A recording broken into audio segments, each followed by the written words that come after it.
waxaan taaganahay magaalada Zurich oo aad loo sharaxay waxa lagu soo dhaweynayaa sanada 2014 oo wax yar ay ka harsan yihiin iyo happy new year iyo Weihnachten waxa loo yaqaano oo ama ciida Christmaska hadda dana sidaan baa u dhaqay laakiinse caawa yiri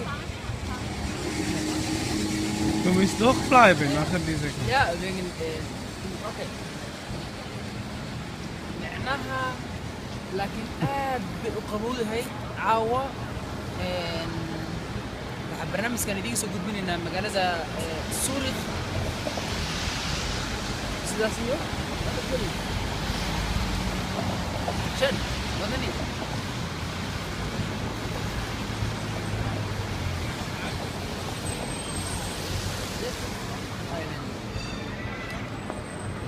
waxaa cameraman noo ahaa Mr. Said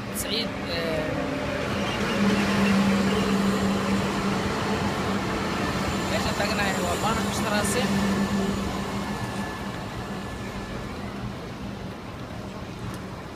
Ja.